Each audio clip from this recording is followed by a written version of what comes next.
আসসালামু আলাইকুম ওয়া রাহমাতুল্লাহি তাআলা ওয়া বারাকাতুহু ইন্নাল হামদালিল্লাহ ওয়াসসালাতু ওয়াসসালামু আলা রাসূলিল্লাহ বা'দ।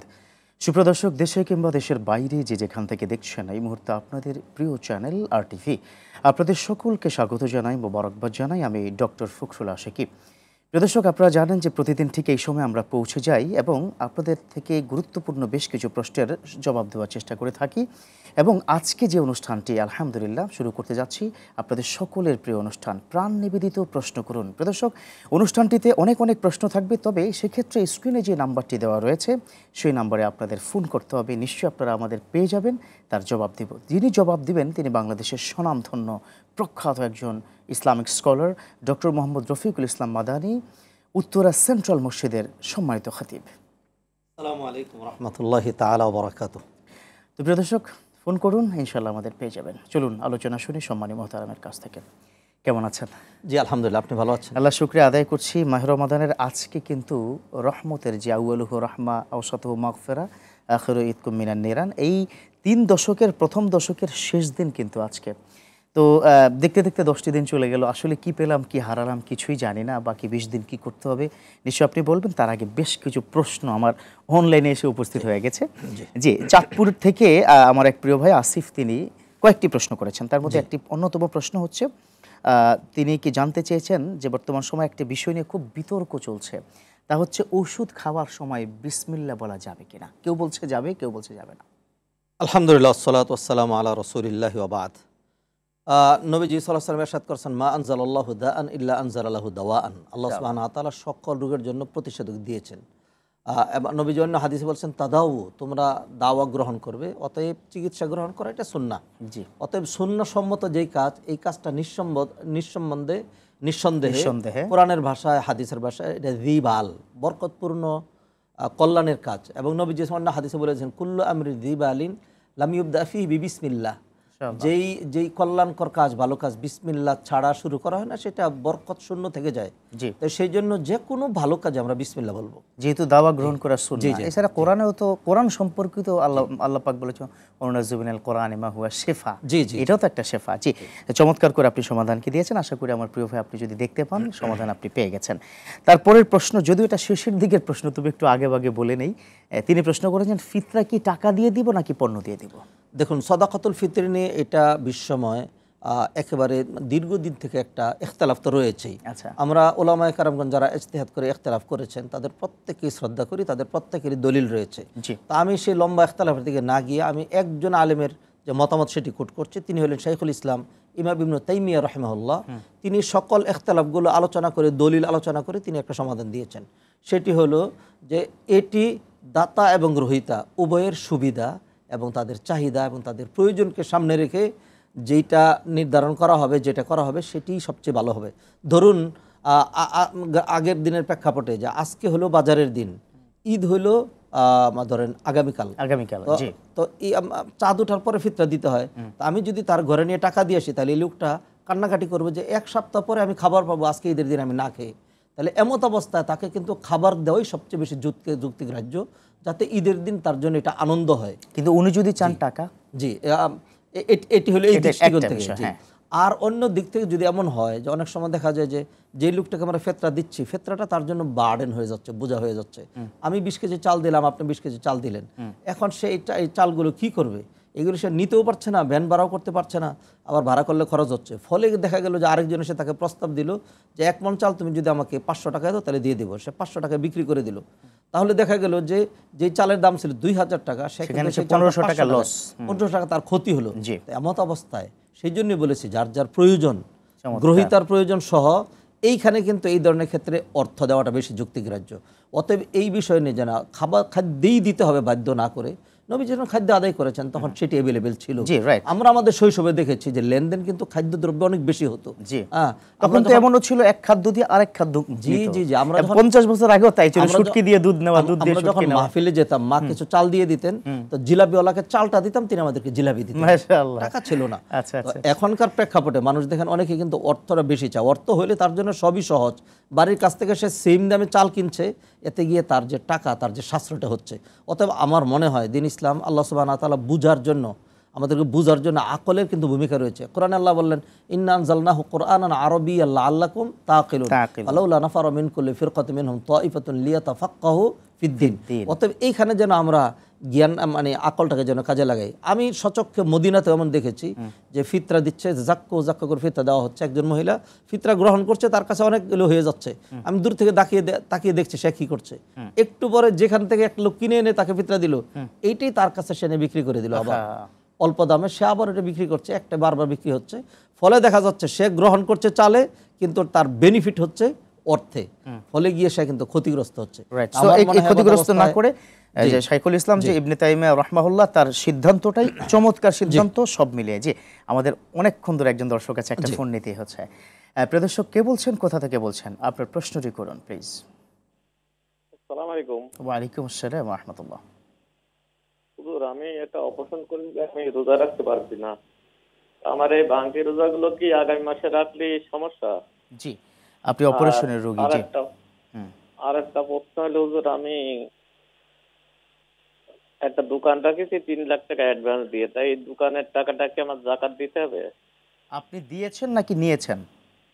না, দোকানটা আমি মানে টাকাটা দিয়েছি তাকে, দোকানটা আমি রাখেছি আর কি। আচ্ছা, রেখেছেন মানে আপনি রেখেছেন, আরেকজনকে আপনি 3 লাখ দিয়েছেন। জি, দুটো প্রশ্নের সমাধান ইনশাআল্লাহ পেয়ে যাচ্ছেন, থাকুন আরটিভির সাথেই। যে উনি অত্যন্ত অসুস্থ, অপারেশনের রোগী। আল্লাহ সুবহানাহু ওয়া তাআলা এই জবাবটা সিয়ামের আয়াতের মধ্যে দিয়ে দিয়েছেন। দুইবার আল্লাহ সুবহানাহু ওয়া তাআলা কথাই বলেছেন। একটা হলো সূরা বাকারার 184 নং আয়াতে, আর 185 নং আয়াতে আল্লাহ সুবহানাহু ওয়া তাআলা ফামান কানা মিনকুম মারিদান আও আলা সাফারিন ফাইদ্দাতুম মিন আইয়ামিন উখার, যারা অসুস্থ হবে, সে অন্য দিন এটি আদায় করতে পারবে। সেই ক্ষেত্রে তার স্বাধীনতা রয়েছে। তাড়াহুড়া করে করলেই ভালো, করে ফেললে ভালো, কারণ পরবর্তী দিনে কি হবে জানা নেই। শাওয়ালের কোনটা, শাওয়ালেরটা আগে নাকি আমাদের মানে ফরজ? না, এই ক্ষেত্রে স্বাধীনতা রয়েছে, যেহেতু কোরআনের ভাষায় বলা হয়েছে ফাইদ্দাতুম মিন আইয়ামিন উখার। যদিও অনেকেই হাদিসের ব্যাখ্যা করেছেন মান সামা রমাদান সুম্মা আতবাহু বিসিত্তিন মিন শাওয়াল ফাকান্নামা সামা দাহরা কুল্লাহ। অনেক শেখ ব্যাখ্যা করেছেন এটি যে রমাদানের সিয়াম পূর্ণ করতে হবে আগে, তারপরে শাওয়ালের রোজা রাখতে হবে। কিন্তু মা আয়েশা রাদিয়াল্লাহু তাআলা আমল থেকে আমরা এর বিপরীত দেখি, এবং কোরআনের আয়াতও বিপরীতটি বলছে।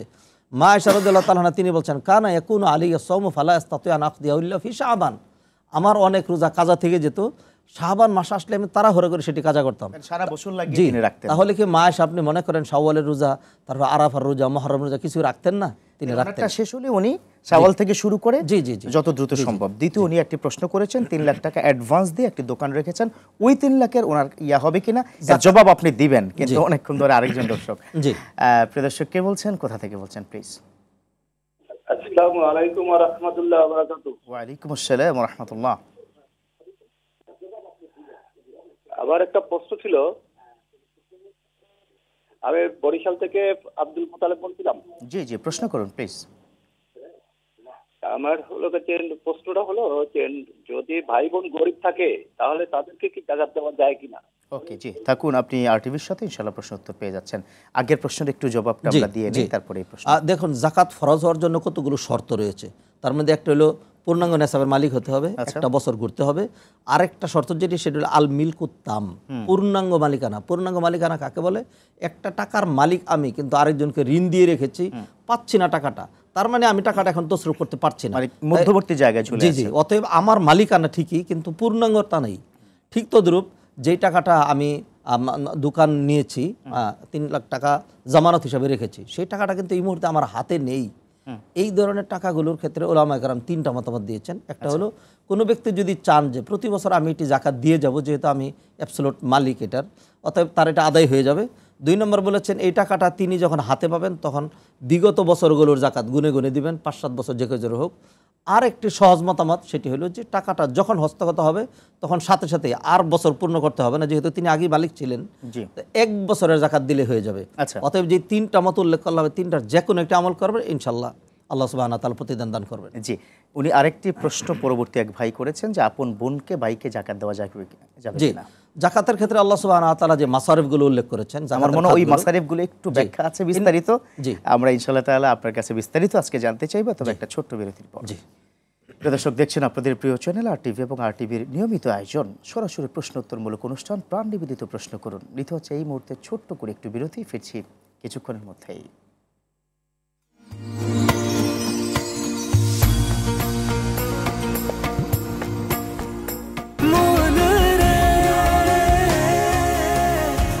এভাবে ভরপুর বেঁচে থাকাটাই জীবন, আর জীবনের স্বাদের অনিবার্য সঙ্গী প্রাণ।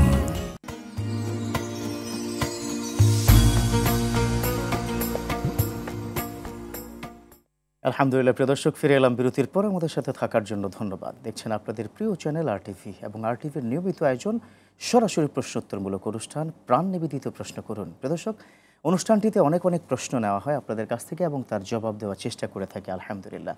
স্ক্রিনে কিন্তু একটি নাম্বার দেওয়া রয়েছে, আপনারা ফোন করুন, নিশ্চয়ই আমাদের পেয়ে যাবেন।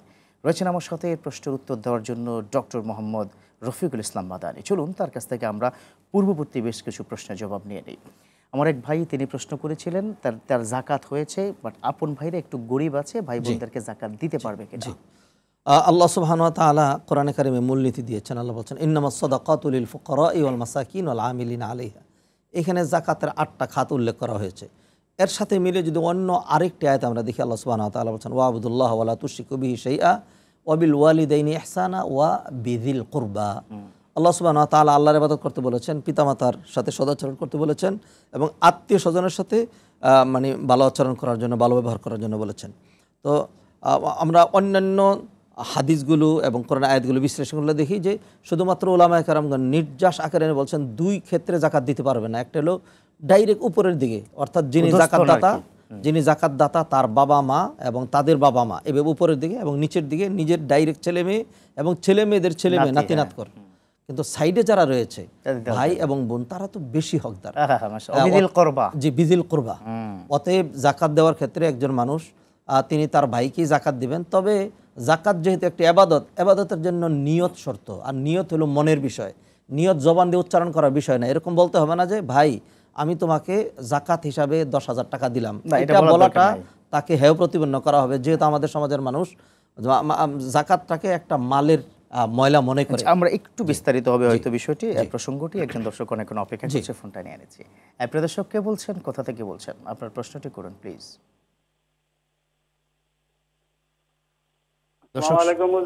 ওয়ালাইকুম আসসালাম ওয়া রাহমাতুল্লাহ। জি, আমার প্রশ্নটি হলো যে সূরা আরাফের 204 নম্বর আয়াত, অধ্যায় 7 কোরআনের, এখানে বলা হয়েছে যে যখন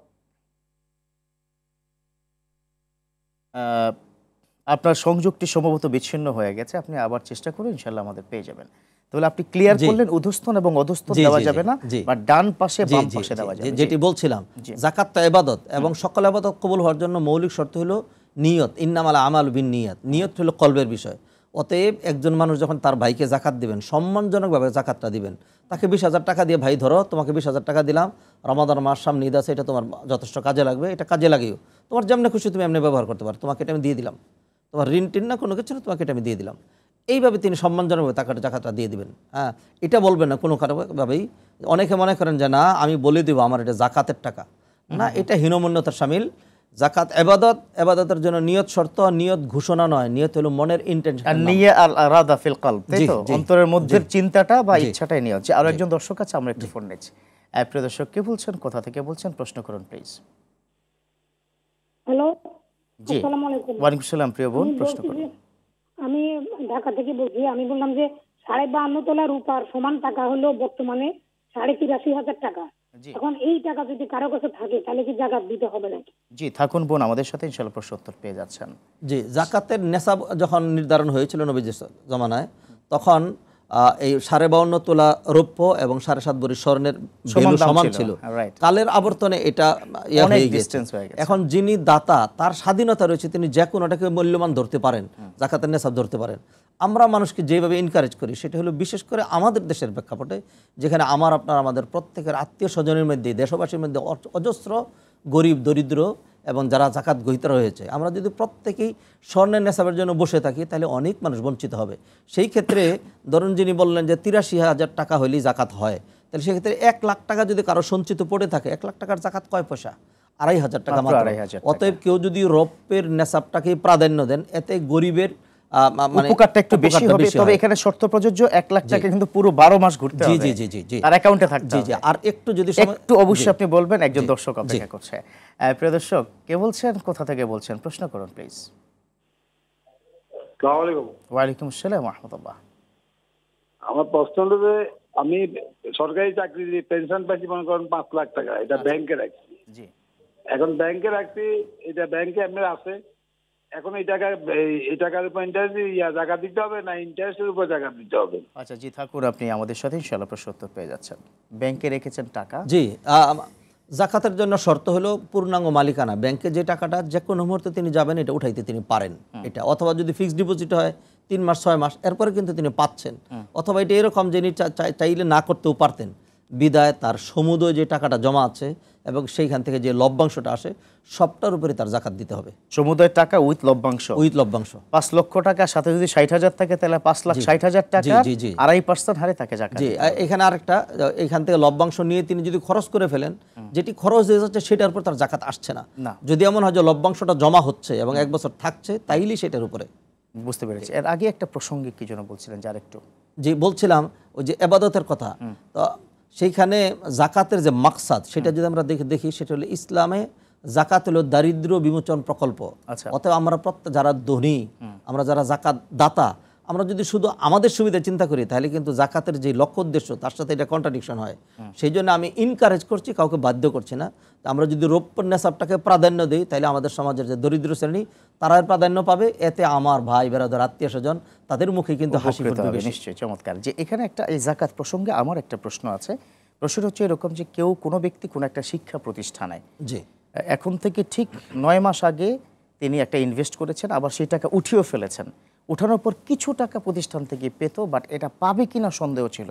প্রতিষ্ঠান কর্তৃপক্ষ দিতে চাচ্ছে না। আবার তিনি ওই একই প্রতিষ্ঠানে নতুন করে ধরেন আরো 7 লাখ টাকা ইনভেস্ট করলো, সেটা করেছে হয়তো 3 মাস আগে। এখন ওই আগের টাকার সাথে এটা কি যোগ হবে নাকি আগেরটা অনিশ্চিত ছিল সেজন্য যোগ হবে না? কিন্তু এখনো পুরো 3 মাস মাত্র বা 4 মাস, কিন্তু আগেরটা কিন্তু 1 বছর হয়ে গেছে। যেটি 1 বছর হয়ে গিয়েছে সেটা যদি তার হস্তগত হয়ে থাকে, অনিশ্চিত ছিল, জি, অনিশ্চিত থাকুক, যখনই হস্তগত হয়ে যাবে তখন কিন্তু তার জাকাত দিতে হবে। যদি এমন হয় যে কোনো একটা মাল অনিশ্চিত, এরকম 3 বছর পরে হস্তগত হলো, যখনই হস্তগত হয়েছে, যেহেতু বছরটা ঘুরে গেছে আগে, যখনই তার হাতে আসবে তখন সেটার জাকাত দিয়ে দিতে হবে। 3 বছর আগেরটা কি দিতে হবে? জি, আচ্ছা আচ্ছা আচ্ছা, সেটি দিয়ে দিতে হবে। তো সেই ক্ষেত্রে ওলামা কেরাম 3টা সূরত বলেছেন। এই 3টা সূরত একটু বলবেন নিশ্চয়ই আপনি? একজন দর্শকের একটু ফোনটা নিয়ে নিচ্ছি। প্রিয় দর্শক, কে বলছেন, কোথা থেকে বলছেন?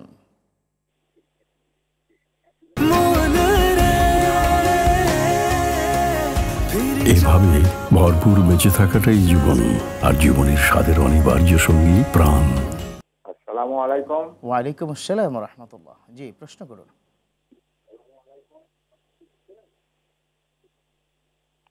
আমার প্রশ্ন হচ্ছে যে ফিতরা, জি জি, ফিতরা, হ্যাঁ, ফিতরা যে টাকা দিয়ে দেওয়া না চাল দিয়ে দেওয়া, কোনটা সহি হাদিস মোতাবেক? আচ্ছা, অলরেডি কিন্তু আমরা এটা কি বলে ফেলেছি। আমাদের শুরুতে প্রশ্নটা ছিল টাকা নাকি চাল দিয়ে। তারপর আপনার জন্য একেবারে সংক্ষেপে একটু উত্তরটা প্লিজ। টাকা না, নবীজি সাল্লাল্লাহু আলাইহি ওয়াসাল্লাম সাহাবায়ে কেরাম মানে খাদ্য দ্রব্য দিয়ে ফিতরা দিয়েছেন, সেটি আমরা আলোচনা করেছি। তো সেই ক্ষেত্রে কেউ যদি খাদ্য দ্রব্য দিয়ে দেয় তাহলে কোনো অসুবিধা নেই, আদায় তো হয়েই যাবে। হ্যাঁ, তবে কেউ যদি অর্থ দিয়ে দেয় তাহলে তাকে বাধ্য করা যে না খাদ্য দিয়ে দিতে হবে, এটা বিশেষ করে আমাদের বর্তমান আধুনিক যেই মানুষের সুযোগ সুবিধা সেটার সাথে অনেক সময় কন্ট্রাডিকশন হয়ে যায়। সেই জন্য আমরা যেই ডিটেলস আলোচনা করেছি তিনি যদি এটা শুনে নেন তাহলে বেশি ভালো হবে। আমার কাছে মনে হচ্ছে আমাদের এই এপিসোডটা উনি প্রথম থেকে একটু শুনলে পেয়ে যাবেন ইনশাআল্লাহ তাআলা। জি, আমাদের আরো দর্শক আছে, ফোন নিয়ে নিচ্ছে। প্রিয় দর্শক, কে বলছেন, কোথা থেকে বলছেন? প্লিজ প্রশ্ন করুন। আসসালামু আলাইকুম। ওয়ালাইকুম আসসালাম। রোজা থেকে নাকে ড্রপ দেওয়া যাবে?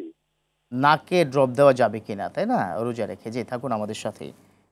জি, আমরা যেটি মানুষকে করি যে সেটা হলো আই ড্রপ অথবা নাকের ড্রপ, যেগুলো এগুলো হয়তো সাহারির সময় অথবা ইফতারের সময় ব্যবহার করবেন, যেহেতু এটা দিলে প্রচুর সম্ভাবনা থাকে যে এটা গলার ভিতর দিয়ে পেটে চলে যেতে পারে। যদি কারো অবস্থা এরকম হয় যে তিনি রোজা রাখতে চাচ্ছেন, আবার ড্রপটা দিতেই হবে, না দিলে তিনি সমস্যাগ্রস্ত হচ্ছেন, তাহলে সেই ক্ষেত্রে তিনি সতর্কতার সাথে ড্রপটা নেবেন এবং যখন তিনি আঁচ করবেন যে গলায় তিক্ততা এসছে তখন সাথে সাথে এটা বারবার বেশ কিছুক্ষণ পর্যন্ত এটা ফেলে দিবেন। পরে যদি নিশ্চিত হন যে না কোনো কিছু পেটে যায় না তাহলে ইনশাআল্লাহ সেগুলো রোজার কোনো সমস্যা হবে না। তবে আমাদের ডক্টর যারা আছেন বর্তমান সময়, ডক্টররা কিন্তু সাহারি এবং ইফতারির সময় এই ড্রপগুলো দিতে বলেন। ওই 3 বেলাটাকে ওভাবে ম্যানেজ করে নেন। এই মাগরিবের সময় আপনি একবার দিবেন, রাত 12টা একটা দিবেন। ইভেন এটা যে কোনো ওষুধের ক্ষেত্রে আপনি খেয়াল করবেন, যে কোনো আপনার কি মেডিসিনের ক্ষেত্রে এরকমটা হয়ে থাকে। যে আমি যেটা আগে প্রশ্ন করেছিলাম যে তাহলে পূর্ণাঙ্গ 1 বছর হয়েছে ধরুন কি 2 লাখ টাকা, জি, বাট এই ক্ষেত্রে ওই কর্তৃপক্ষ সেক্ষেত্রেও কি বলেছেন যে এটা কি দেওয়া যাবে না, লস প্রজেক্ট। এখন আবার ওই টাকাটা এই নতুন ইনভেস্টের সাথে যোগ হয়েছে, কিন্তু নতুন ইনভেস্ট হয়েছে মাত্র কি 3 মাস। না, যেটি এটিও তো এই অবস্থায় ওনার হস্তগত হয় নাই, যেটি আগে অনিশ্চিত ছিল এখন আবার নতুন প্রজেক্টে যুক্ত হয়েছে, টাকাটা তো তার হাতে আসে না, এখন অনিশ্চিত। যখন হাতে আসবে তখন মালিকানা পূর্ণাঙ্গ হবে। অতএব যতক্ষণ পর্যন্ত অ্যাবসেন্ট রয়েছে, হাতে আসেনি, ততক্ষণ পর্যন্ত সেটি লাগবে না।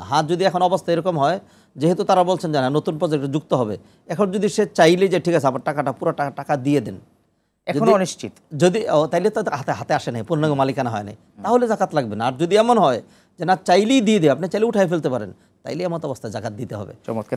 আমার যে টাকাটা আছে সেই টাকার মতো আমি চাইলেই উঠাইতে পারছি। আচ্ছা আচ্ছা আচ্ছা, গুড, চমৎকার।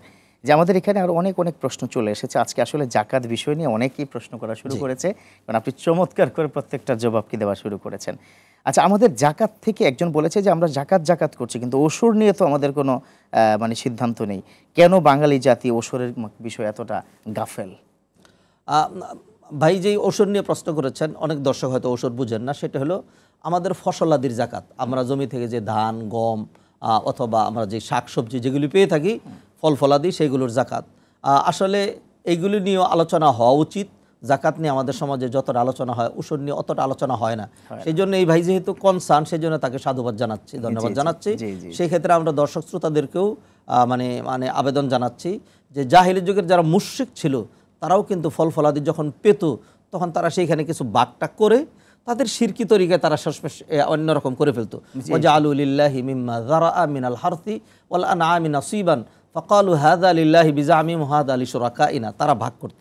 অতএব আমরা যখন এতগুলো যখন ওসর পাই, সেই ক্ষেত্রে আবার শর্ত রয়েছে, খামসাতু আউসুক কিন্তু হতে হবে, অর্থাৎ যেটির পরিমাণ মোটামুটি 20 মণ। 20 মণের কেউ যদি কম, কেউ যদি 5 মণ 7 মণ চাল ধান পান, তাহলে তার ওসর আসবে না। মিনিমাম 20 মণ, মিনিমাম 20 মণ, যেটা খামসাত আউসুক হয়। এখন 20 মণের ক্ষেত্রে তো এটার কি টাকার সাথে প্রযোজ্য না, এটা তো পণ্যের সাথে রিলেটেড। এটা ফলের এটা যে পণ্যের সাথে। এখানে একটা ছোট্ট সম্পর্ক প্রশ্ন করি আপনাকে। অনেকে আছে এলাকায় প্রায় 10 কানি জমি আছে, কিন্তু তিনি থাকেন ঢাকায়। তিনি এই যে বর্গা একটা শব্দ আমরা ব্যবহার করি, তাই না, উনি বর্গা দিয়েছেন। বছরান্তে তাকে আসলে ওই চাল দেওয়া হয় না, চালের সমপরিমাণে টাকা দেওয়া হয়, এক্ষেত্রে কি হবে? ওটা তো ওসরের আওতায়। জি, যেহেতু তিনি চাল হিসেবে পেয়েছেন, পরবর্তীতে বিক্রি করে টাকা দেওয়া হয়েছে, সেই ক্ষেত্রে ওনাকে বলে দিতে হবে যে আমার যে চালটা এসেছিল সেইখান থেকে নিসফুল ওসর 10, জি, তো সেটা তাকে আগে জাকাত দিয়ে দিতে হবে। আচ্ছা, যদি পানির সেচ দিয়া, বর্তমানে আমাদের দেশে সেচ এবং কাবলার মাধ্যমে করা হয়, সেক্ষেত্রে নিসফুল ওসর 20 ভাগের 1 ভাগ। জি, ফলে আমাদের যে পণ্যের জাকাত যেটি, সেটি কিন্তু 40 ভাগের 1 ভাগ না, যদি এরকম 20-এর 1 হয়। যদি এভাবেই হয় যে হাওর এলাকার যেখানে অন্যান্য কিছু লাগে না, নিজেই অটোমেটিক পানি চলে আসে, সেই ক্ষেত্রে ওসর মানে হলো 10 ভাগের 1 ভাগ। আর যদি সেখানে সেচ লাগে এবং অন্যান্য কামলা নিয়োগ করতে হয়, তাহলে এটা 20-এর 1 ভাগ। তাহলে ওই টাকাটা ওভাবে হিসাব করে তাকে দিয়ে দিতে হবে। জি, আমাদের একজন দর্শক আছে, তো ফোনটা নিতে হচ্ছে। প্রিয় দর্শক, কে বলছেন, কোথা থেকে বলছেন, প্লিজ প্রশ্ন করুন। আসসালামু আলাইকুম। ওয়ালাইকুম আসসালাম ওয়া রাহমাতুল্লাহ। জি, প্রশ্ন করুন প্লিজ। জি, আমার কিছু টাকা আছে, আমি সঞ্চয়পত্র করছি, ওখান থেকে মুনাফা নেই। তো এখন আমি এটা আপনাদের অনুষ্ঠানের মাধ্যমে শুনছি এটা সুদ হয়ে যাচ্ছে, হারাম। তো আমি শরিয়া ভিত্তিক ব্যাংকে যদি রাখি, যেমন ইসলামী ব্যাংক, সেখান থেকে মুনাফা নিলে এটা আপনার জায়েজ হবে কিনা? আচ্ছা, থাকুন আপনি আমাদের সাথে, ইনশাআল্লাহ একটা ব্রেকের পরে কিন্তু আপনি প্রশ্নের জবাব পাবেন। যে একটা ছোট্ট বিরতি নিয়ে নেই, তারপর ইনশাআল্লাহ। প্রিয় দর্শক, দেখছেন আপনাদের প্রিয় চ্যানেল আরটিভি এবং আরটিভির নিয়মিত আয়োজন প্রশ্নোত্তরমূলক অনুষ্ঠান প্রাণ নিবেদিত প্রশ্ন করুন। নিচ্ছি ছোট্ট করে আবারও বিরতি, ফিরছি কিছুক্ষণের মধ্যেই।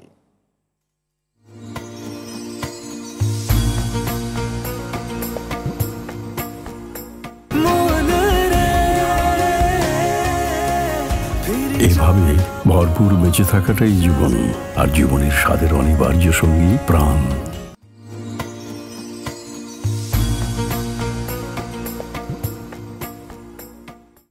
আলহামদুলিল্লাহ, প্রিয় দর্শক, ফিরে এলাম বিরতির পর। আমাদের সাথে থাকার জন্য ধন্যবাদ। দেখছেন আপনাদের প্রিয় চ্যানেল আরটিভি, আরটিভির নিয়মিত আয়োজন সরাসরি প্রশ্নোত্তরমূলক অনুষ্ঠান প্রাণ নিবেদিত প্রশ্ন করুন। প্রিয় দর্শক, অনুষ্ঠানটিতে আমরা আপনাদের প্রশ্নের জবাব দেওয়ার চেষ্টা করে থাকি। সেজন্য স্ক্রিনে একটি নাম্বার দেওয়া রয়েছে, ফোন করুন, ইনশাল্লাহ পেয়ে যাবেন। রয়েছেন আমাদের সাথে বাংলাদেশের প্রথিতযশা আলেমে দ্বীন ডক্টর মোহাম্মদ রফিকুল ইসলাম মাদানী। চলুন আমরা আবারও প্রশ্ন উত্তরে চলে যাই। বিরতির পূর্বে যেমনটি প্রশ্ন করেছিলেন, তিনি সুদী ব্যাংকে টাকা রাখতেন, আপনাদের কাছ থেকে শুনেছেন ইসলামী ব্যাংকে টাকা রাখতে হবে। জি, আমরা এই ব্যাপারেই অ্যাপ্রিসিয়েট করি, কারণ আল্লাহ সুবহানাহু ওয়া তাআলা সুদের ক্ষেত্রে অনেক শক্ত বাণী উচ্চারণ করেছেন। আল্লাহ সুবহানাহু ওয়া তাআলা বলেছেন, ইয়া আইয়ুহাল্লাযীনা আমানুত্তাকুল্লাহ ওয়া যারু মা বাকিয়া মিনার রিবা ইন কুনতুম মুমিনিন ফা ইল্লাম তাফআলু ফাআযানু বিহারবিন মিনাল্লাহ। তোমরা সুদ প্রক্রিয়াকে বন্ধ করো, আর যদি তা না করো তাহলে আল্লাহর বিরুদ্ধে অস্ত্র ধারণ করার জন্য প্রস্তুতি গ্রহণ করো, যুদ্ধের জন্য। সেটি তার সম্ভব না আমাদের জন্য।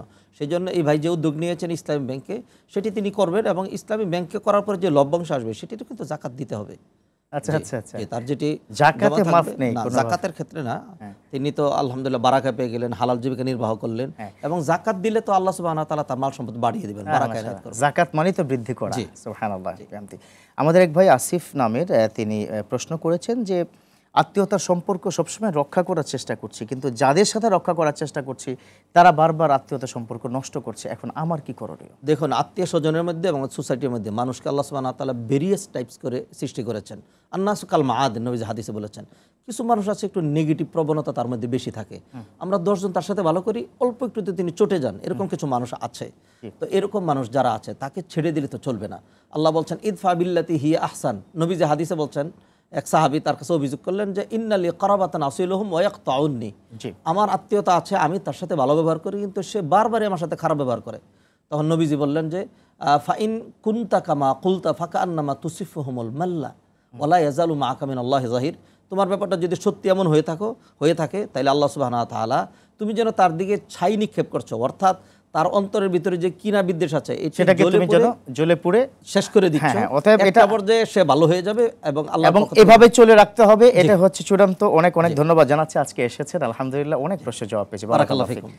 দর্শক, ইনশাআল্লাহ তাআলা আগামীকাল আবার কি দেখা হবে প্রাণ নিবেদিত প্রশ্ন করে অনুষ্ঠানটি নিয়ে। ভালো থাকবেন, সুস্থ থাকবেন, আল্লাহ হাফেজ।